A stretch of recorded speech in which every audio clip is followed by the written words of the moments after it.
Welcome to Father and Son. Once again, Tom's exceptionally busy because he's doing the drive time on 3AW, and then he has to do Sunday on 3AW for 6 hours.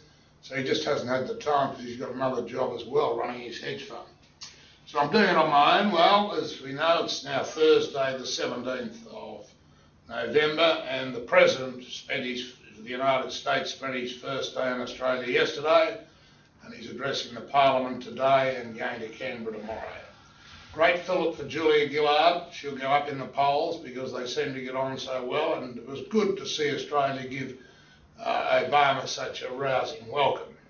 I think even much more important than this is the decision by the US to use a couple of the Australian army bases as future sites. These will be used by American soldiers, and over 5 years, in 5 years' time, we'll have 2,500 permanently stationed up in Darwin.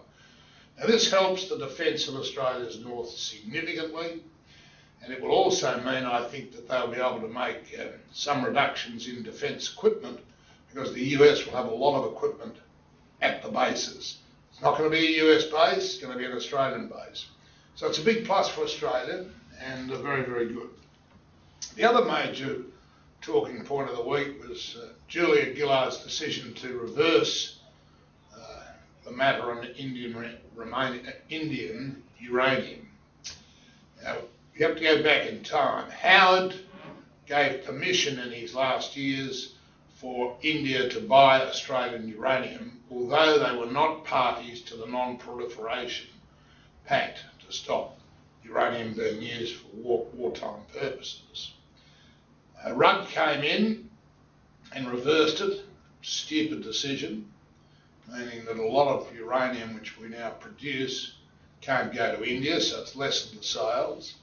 Gillard's finally figured out that they've got to reverse that policy. The reason Rudd did it, he thought the Indians might sign up to the Non-Proliferation Treaty, but of course they won't, because Pakistan next door has nuclear weapons, so they're not going to do that. America has signed deals with uranium with India, so it's obvious that Australia has to allow India to purchase it as well. India have been snubbing Australia. They did not turn up at the Commonwealth meeting where the Queen attended in Perth, so we've really got to restore relations. The problem is that Gillard has to get it through the Labor Party meeting, their federal council, which is held in a month or so's time, so it's going to be interesting. More importantly, the President's Cup starts here today. This is between the United States and the international team. 6 of the 12 in the international team are Australians. We've got a good chance of winning. We've only won the tournament once before, and that was at Royal Melbourne in 1998. We halved it. We drew in 1993 in South Africa. Every other one of these events, which are held every second year, have been held in the United States, where the US has won. Big chance for the international team to win, and will be great viewing on both Foxtel and Channel 9 over the weekend. Jeff Lord set out his, going to football, he set out his strategy for becoming president of the Hawthorn Football Club, which he was several years ago.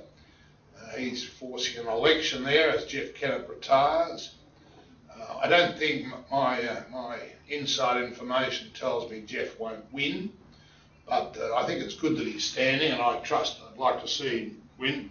He did a terrific job in getting Melbourne Victory, the soccer club, off the ground, and now he's resigned from that. A lovely spat between Eddie Maguire and Kevin Sheedy. Looks like Pendlebury won't sign more than a year's contract, and he's a star player for Collingwood, which is going to allow Greater Western Sydney to offer him a big contract at the end of next year. Eddie's thinking about calling in Mick Gatto in the paper today. I'd like to see that. And Sheedy's into Eddie by telling him that you won 2 premierships in 50 years, and here you are gloating. So it's all in good fun and makes very good reading. I'm going to Mount Gambier to do a businessman's lunch tomorrow, and then on Sunday I'm at a special function for a charity where they're honouring Ken Rosewell and Kuyon, and a lot of other great players, Neil Fraser, Frank Sedgman, etc. will be there.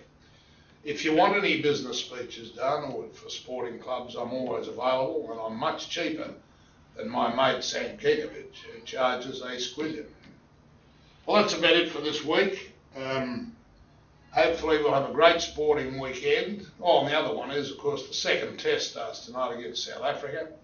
I'm tipping that young boy whose name escapes me will get his first game, and this might be Ponting's last test. If he fails, it will certainly be his last test.